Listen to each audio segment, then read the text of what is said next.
What is the pattern of syllabus here? Because whether the exams are going to be offline or online, we don't know. If it is online, you know very well that only 50 questions will be there. You have multiple choice questions.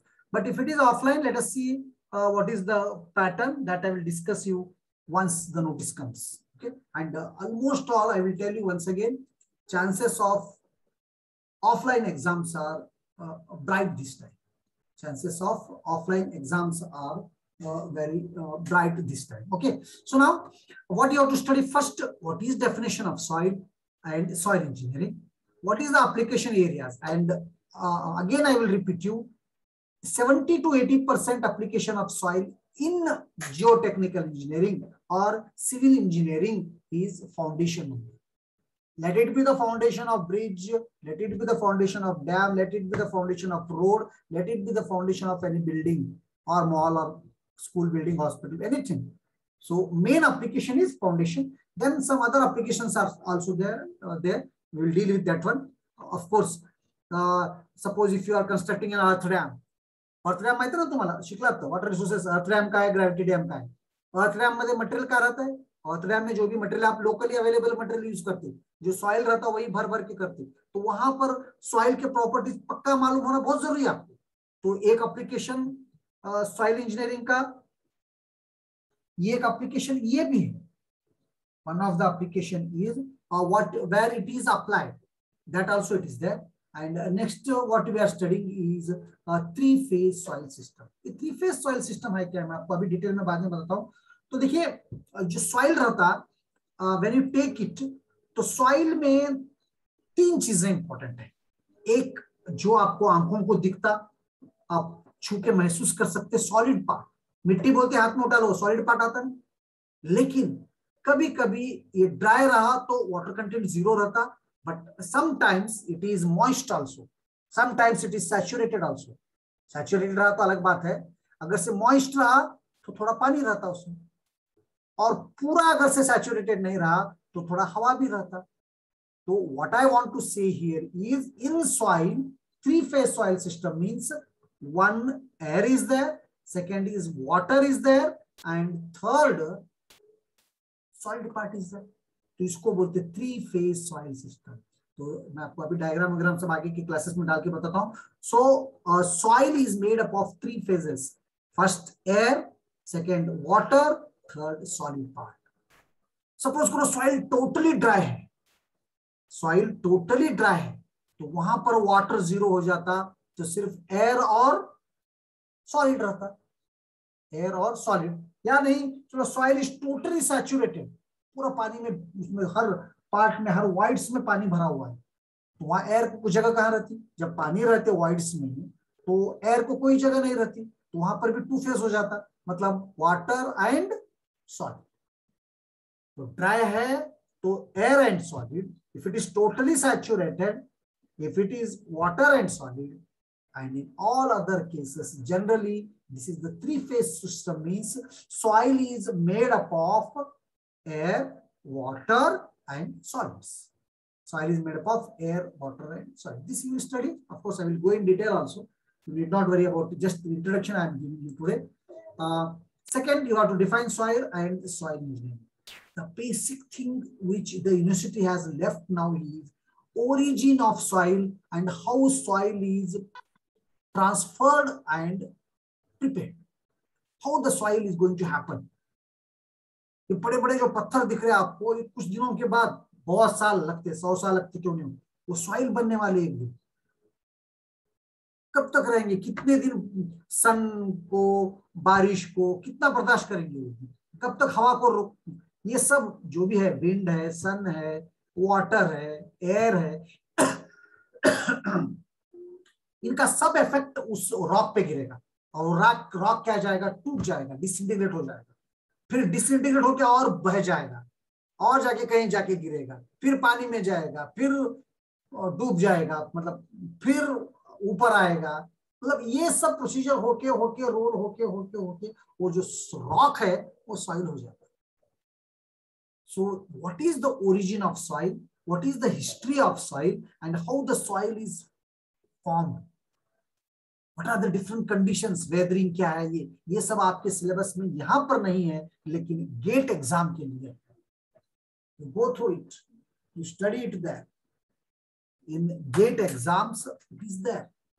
So how the soil is formed? तो लेकिन आप यहाँ वहां पर है, origin of soil कैसा रहता है, हिस्ट्री ऑफ सॉइल क्या है, और सॉइल कैसा फॉर्म होता है, ये भी आपको डिटेल में पढ़ना है. बट यहाँ पर here you are going to study only what is the definition of soil, that I will show you. What is soil engineering? Same. Soil mechanics and soil engineering are the same, one and same thing. On the soil, whatever the forces are acting. No, we study in detail about this property. This is soil engineering. This is soil mechanics. पानी कितना रहता, पानी सूखे तो क्या होता, पानी ज्यादा हो गए तो क्या होता, Got it? अगर से सॉइल के ऊपर प्रेशर गिरे तो क्या होता है, हाँ, सॉइल के ऊपर प्रेशर गिरा तो क्या होता है, देखो सॉइल है, ऊपर से आप रोलर चलाते अभी यहाँ पर पिच बन रहा था, रोलर चला देते. रोलर चलाने से क्या होता है, जस्ट आई टोल्ड यू, आज मैं जो भी पढ़ा रहा हूँ आपको जनरल बता रहा हूँ, general things about soil mechanics I am telling you, not exactly to the syllabus but of course very useful. तो अब जब आप रोलर चलाते तो मैं आपको क्या बोला था, soil is made up of air, water and solids. जब आप रोलर चलाते तो एयर निकल जाता सॉइल में से, और जब एयर निकल जाता सॉइल का वॉल्यूम कम होता, कॉम्पैक्ट होता, कॉम्पैक्ट होते होते सॉइल के पार्टिकल्स और नजदीक आ जाते, तो इसको बोलते कॉम्पैक्शन. ये हम क्यों करते, क्योंकि सॉइल का डेंसिटी बढ़ता, नजदीक आने से वजन ज्यादा हो जाता सॉइल का, दूसरी बात स्ट्रेंथ ज्यादा होता उसका, ज्यादा लोड ले सकता. So this process is called compaction. Compaction में क्या होता, जब भी आपके सॉइल के ऊपर लोड गिरता, तो as I told you soil is made up of air, water and solids. So air is expelled, air is dethroned. So when air goes, water and that will come and they will come closer and it gets compact. So such process is called compaction, where air is removed. As I told you, soil is made up of air, water and solids. So when air is expelled, compaction takes place. Now you may ask, sir, whether when we are putting the pressure, water also goes or not. When air is going, means why water is not going? This is the question you may ask. Sir, जब आप roller चला रहे तो ये निकल जा रहा, क्या आपका हवा, एयर निकल जा रहा. So when air is going out, what about the water? Water can also move out, no? So water cannot that much easier to go out from the soil. याद रखो आप, हवा बहुत इजी है, फटाक से चले जाता, जरा प्रेशर गिरते निकल जाता, आपको भी पता है. लेकिन सॉइल एक्सपेल नहीं होता, जो सॉइल नेचुरली एक्सपेल होता और जो सॉइल निकल जाके नीचे दब जाता, it is called consolidation of soil. These are two important procedures. आप डिटेल में पढ़ने वाले, एक चैप्टर है पूरा, एक चैप्टर है पूरा कॉम्पैक्शन, दूसरा चैप्टर है पूरा कंसोलिडेशन. तो डिफरेंसेस क्या है दोनों में, देखिए कॉम्पैक्शन में हवा निकल जाता, सॉइल पार्टिकल्स नजदीक आ जाते, स्ट्रेंथ बढ़ता. जबकि कंसोलिडेशन में what happens in consolidation, here water is expelled, here water is expelled. And this is natural process. Compaction क्या हमको करना पड़ता है, नहीं मतलब आर्टिफिशियल प्रोसेस, हमको रोलर लेकर जाके चलाना पड़ता, तब जाके एयर निकल जाता. बट ऐसा हम रोलर चलाने से पानी निकल जाने वाला नहीं. ये कंसोलिडेशन क्या है, ये नेचुरल प्रोसेस है. आपका नीचे फाउंडेशन का सॉइल है, ऊपर से बिल्डिंग का लोड है, बिल्डिंग का लोड सॉइल के ऊपर इतना गिरते जाता, हल्लू पानी निकल जाता. And it may take 6 months time, 1 year time, तो बहुत लंबा पीरियड है. जबकि कॉम्पैक्शन बहुत जल्दी हो जाता है. यदि आप आगे आप बहुत डिटेल में पढ़ते हैं, मैं आज आपको थोड़ा बहुत आइडिया दे रहा हूँ क्या रहता है. कॉम्पैक्शन नेचुरली करना पड़ता है, जबकि कॉम्पैक्शन करना पड़ता आपको, नेचुरली होता कंसोलिडेशन. और आपका कॉम्पैक्शन बहुत जल्दी हो जाता है, with in the time few hours, but it will take months together, sometimes years together for secondary consolidation. So consolidation or compaction, I think it is very clear. So this we will study in detail also. So in the beginning, what you have to study in introduction is what is definition of soil, what is soil engineering, what is application of areas of soil mechanics, and what is three-phase soil system. So compare this first chapter with your GATE syllabus also. So you will find that what here mixing, I mean what here is not missing is origin of soil and formation of soil. Got it? Origin of soil and formation of soil. That also is very important. You will definitely get questions on it one. So please go through it in detail. And sometimes if you want, I will tell you that also.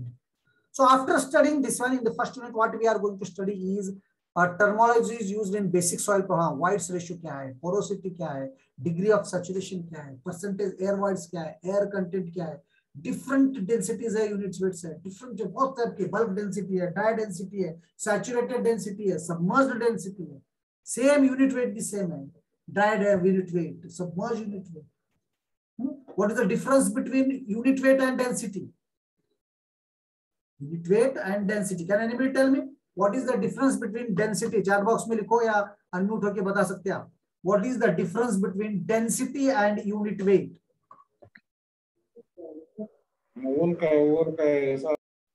Yes, yes. What is the difference between unit weight and density? You can write in the chat box also if your network is not proper. तो ये भी हम detail में पढ़ने वाले हैं. देखिए density क्या होता है, मास से कंसर्न है. यूनिट वेट क्या है, वेट से कंसर्न है. अब आप पूछेंगे सर मास क्या है और वेट क्या है, ये आप मैकेनिक्स ज्यादा डिटेल में नहीं पढ़े, आपको नहीं पता होगा कि मास क्या है. आप वेट हम जनरली सेम रहते हैं, बट सेम ही रहता है almost, but exactly technically it is not same. Mass अलग है और वेट अलग है. मास मतलब देखिए आपकी बॉडी है, या मैं आपके बॉडी की जगह मैं क्या ले लूं, आप डस्टर लेता हूं. डस्टर मेरे हाथ में दिख नहीं रहा है आपको, समझ करो मेरे हाथ में डस्टर है. डस्टर किस चीज का बना हुआ है, वुड का बना हुआ है. डस्टर जो है पोंछने का वुड का बना हुआ है डस्टर. तो इसका मास कितना है, 100 ग्राम. इस डस्टर का मास है 100 ग्राम.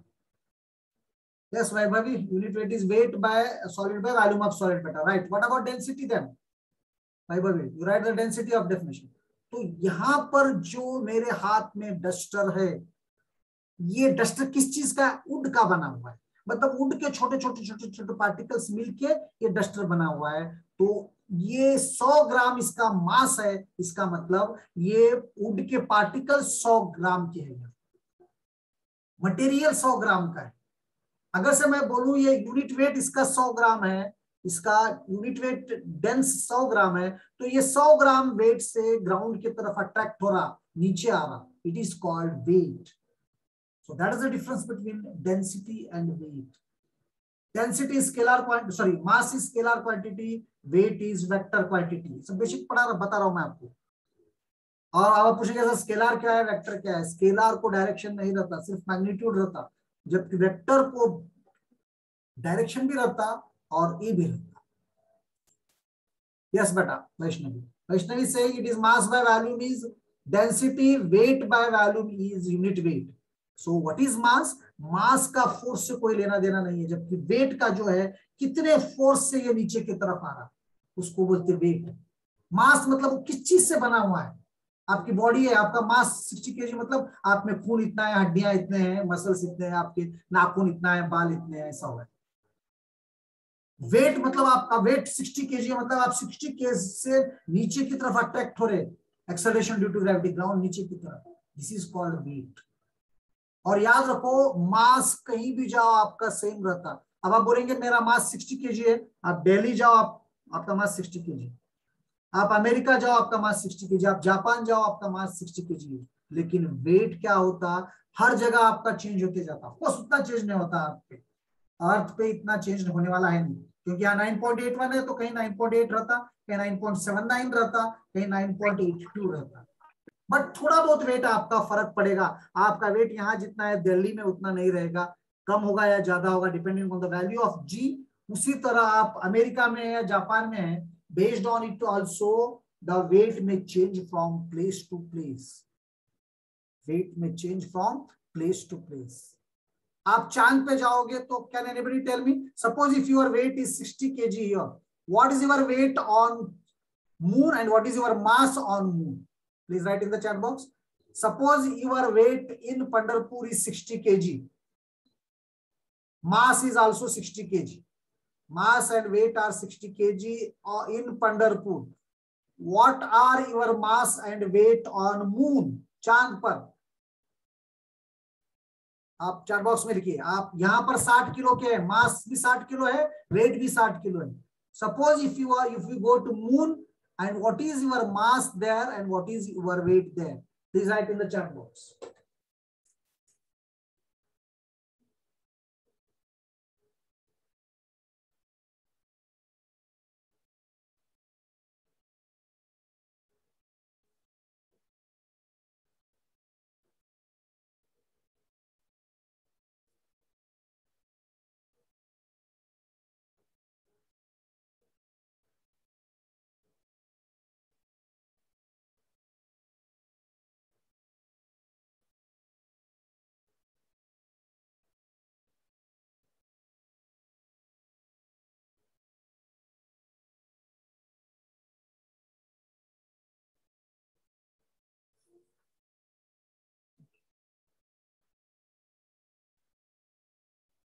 Nobody has written.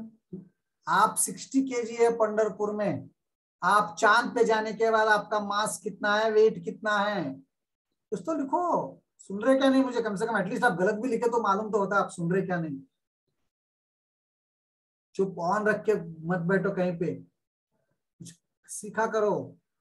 I will tell you, as I told you, mass is same everywhere, isn't it? आप चांद पे जाओ, नागपुर जाओ, जबलपुर जाओ, लंदन जाओ, कनाडा जाओ, जापान जाओ, आपका मास हर तरफ सेम होने वाला है। इवन आप मून पे भी गए, मार्स पे भी गए, तो भी आपका mass is same everywhere. Your mass is same everywhere, but where as weight changes from place to place. Weight changes from place to place. याद रखो, मून के ऊपर कितना वेट रहेगा पूछा था। Acceleration due to gravity moon का 1/6 of earth है। कितना है? 1/6 ऑफ अर्थ है।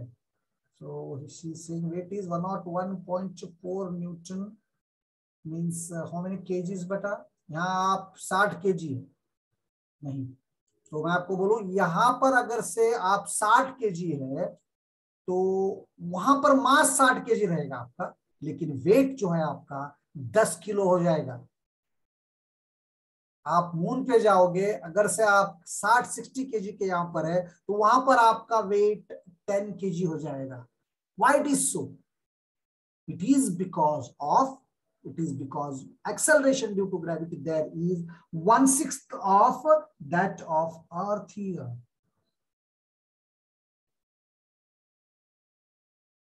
It is, समझ में आ रहा है आपको मैं क्या बोलूं? तो यहां पर जो है, वहां पर जो है आपका 1/6 हो जाएगा। आप यहाँ 60 किलो के है तो वहां 10 किलो के हो जाएंगे, वेट चेंज हो जाएगा आपका। मास यहाँ 60 है तो वहां भी 60 है। उसी तरह वेट भी नागपुर में अलग होता, depends on the value of g, Delhi में अलग होता।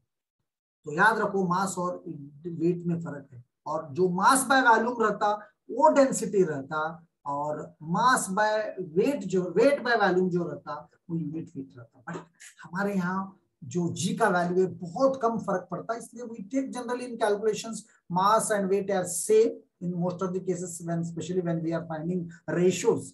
सो it is denoted by rho, it is denoted by gamma. It's very interesting subject, आप धीरे धीरे पढ़ते गए तो बहुत अच्छा लगता है आपको।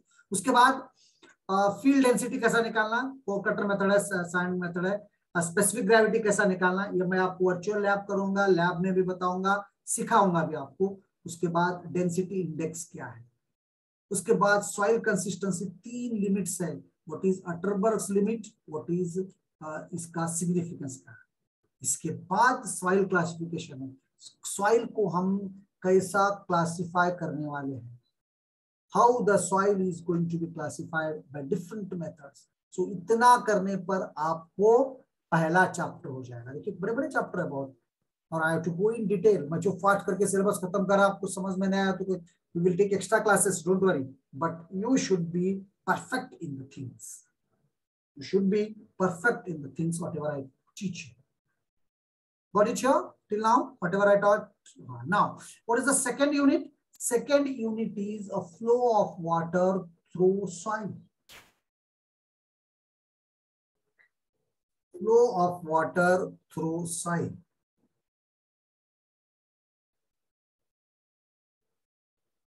Flow of water through soil, मतलब पानी अगर से कैसा बह रहा, स्लो है, फास्ट है, फास्ट, तो the ability of soil to flow, no water, no, it is called permeability. तो परमेबिलिटी क्या है, ग्रेडियंट क्या है, इसमें एक इंपॉर्टेंट लॉ है, आप लोग पढ़े, थोड़ा बहुत रिवाइज कर रहा हूं मैं, डार्सीज लॉ है। परमेबिलिटी किस फैक्टर्स पे डिपेंड करता, और परमेबिलिटी हम लैब में कैसा निकालते और फील्ड में कैसा निकालते, क्विक सैंड कंडीशंस क्या है, क्रिटिकल हाइड्रोलिक ग्रेडियंट क्या है, और उसके बाद लैपलेस इक्वेशन का डेरिवेशन क्या है, फ्लो नेट क्या है, फ्लो नेट कहाँ यूज होता, ये सब टॉपिक्स हम पढ़ेंगे परमेबिलिटी चैप्टर में। ये सब टॉपिक्स कहाँ पढ़ेंगे हम, परमेबिलिटी चैप्टर में। उसके बाद स्ट्रेस डिस्ट्रीब्यूशन है, बॉसनिक इक्वेशन है, और एक और टाइप का भी शायद आपके सिलेबस में नहीं है, वो नहीं है, बॉसनिक से पीछे वर्टिकल प्रेशर, प्रेशर बल्ब कैसा बनता है, न्यूटन चार्ट कैसा होता, ये डिटेल में हम पढ़ेंगे। This is the second unit. And third important thing is, this is very, very, very important, is shear strength. What is the shear strength of soil? देखिए, आप टेंसाइल स्ट्रेस पढ़े सॉम में, कंप्रेसिव स्ट्रेस पढ़े, shear stress भी पढ़े आप, है ना, modulus of rigidity depend on shear strength only. shear मतलब कैसा मालूम है, अब मैं तो यहाँ का दिख रहे हैं मेरे को, अब एक हाथ को दूसरे हाथ के ऊपर रगड़ो आप, तो वहां जो स्ट्रेस डेवलप होगा वो shear स्ट्रेस है। कैंची, कैंची मालूम है ना आपको, सीजर, सीजर लेके कपड़ा काटो आप, पेपर काटो, तो वहां दोनों कैंची के पार्ट से जो स्ट्रेस डेवलप हो रहा, इट इज shear स्ट्रेंथ। यहाँ एक दूसरे को रगड़ते जाते फोर्सेस। सो सॉइल में टेंसाइल और कॉम्प्रेसिव से ज्यादा shear stress is very important. Soil almost all fails by shear only, neither tensile nor compressive. Tensile में मालूम है आपको, पढ़े आप, what is tensile stress, what is compressive stress, but here the soil is mostly going to fail by shear stress only. The soil is mostly going to fail by a shear stress only. Therefore shear strength पढ़ना बहुत जरूरी है, और difficult chapter है थोड़ा, इतना आसान नहीं है, तो बहुत से लोग इसको नेग्लेक्ट करते हैं। आप जितना ज्यादा, जितना इंटरेस्ट से आप पढ़ेंगे उतना फायदा आपको। और एक बात मैं आपको बता दूं, let me clear it here itself, the more interest you people show, the more better I will teach. मैं और डिटेल में जाऊंगा, बहुत अच्छा आपको गेट का साइमल्टेनियसली पढ़ाऊंगा, गेट के क्वेश्चंस लूंगा, गेट सॉल्व करूंगा, maximum effort I will put if you show the interest, it's all up to you. Got it? So what are different types of stress? What is drained and undrained conditions? All these things I will tell you. This is in the third chapter. So this is in the third chapter we are going to study. So this constitutes the first section. Index properties, permeability, and then shear strength. Permeability and then shear strength. Then second section is, there are again three chapters. One is compaction, second is consolidation,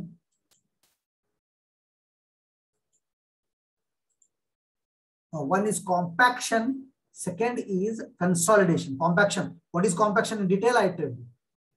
Wherever you put the pressure, the air voids goes, and when the air voids from the soil goes, density will, the soil will come close, strength अपने आप बढ़ जाता। देखिए, आप दूर दूर रख के कोई फोर्स लगाइए, उसके बाद नजदीक नजदीक लाके डेंस करके लगाओ फोर्स, तो आप ज्यादा तरीके से आप बर्दाश्त कर सकते हैं नजदीक में। तो एयर जाने से जो कॉम्पैक्ट होता है soil, that we study here. Harshada Deshmukh is facing problem, I think रहता आप लोगों को नेटवर्क प्रॉब्लम रहता, I can understand it. So then what are the factors which influence the compaction, and then what is compacted density. हम laboratory में standard और modified test कैसा करते, उसके बाद फील्ड में कॉम्पैक्शन कैसा मेजर करते, ये आपको देखना है। फील्ड कॉम्पैक्शन करते हैं, छोटा है चाप unit comparing to other units. This unit is small, I think, या this unit is very small, you can complete it. I mean 9 hours are of course more than enough, but whereas completing this first unit is very difficult. 1 month it will take first unit only. You need not worry about that. Next is compressibility and consolidation. Compressibility consolidation क्या है, मैं आपको बताया था consolidation क्या है। Consolidation क्या है, जैसा वहां पर एयर चला जाता फोर्स अप्लाई करने से, यहां पर पानी चला जाता। Here water moves out of the soil and because of this सब ड्राई सॉइल हो जाते हैं और सब नजदीक नजदीक नजदीक आ जाते हैं।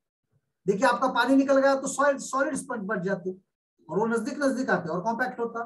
तो कंसोलिडेशन जो है हम करने नहीं जाते। आप कहीं पे फोर्स लगा के पानी नहीं निकाल सकते। आप बोल रहे होंगे पानी नहीं जाता, पानी आप सुखा रहे होंगे, लेकिन जो सॉइल के अंदर रहता वो पानी इतना आसानी से नहीं जाता, इतना आसानी से नहीं जाता। Slowly, slowly, slowly is moved out. This process is called consolidation. That we'll study here. What is coefficient of consolidation? What are the different methods of consolidation? Then the next thing is earth pressure theory. What is earth pressure? What are its concept? Earth pressure मतलब क्या है? Retaining wall देखे होंगे आप, आपका दीवार है समझो, कहीं मिट्टी है समझो, मिट्टी है तो क्या करते हैं वहां पर आप दीवार लगाते हैं बनाए, उस मिट्टी को फिर इधर आने से रोकने के लिए, उसको बोलते हैं रिटेनिंग वॉल। रिटेनिंग वॉल हर जगह मिलता है आपको। और इस वॉल के ऊपर जो प्रेशर आता है, it is active and passive pressure, earth pressure, that we will study in detail in last unit. That we will study in detail in last unit. This is called earth pressure theory. So these are the 6 very important topics. First chapter basic and definitions. Second chapter is permeability. Third chapter is shear strength. Fourth chapter is compaction. You know what is meant by compaction very well. Fifth is consolidation. And then it is earth pressure theory. So this is all about the syllabus. This is all about the syllabus. So apart from this, regarding books, I will tell you. Now take a break. Again, a 40-minute break is there, and soon it is going to stop because college is going to purchase the Zoom subscription. So there the periods will be continued. No need of taking rest. All these you people go and come back again, join. Wastage of time it is taking place. So it won't happen now. After a few days, continued classes will be there. So now you can have a rest or break of 2, 3, 4 minutes again, and then again you join, please. I will talk about what are the books to be followed.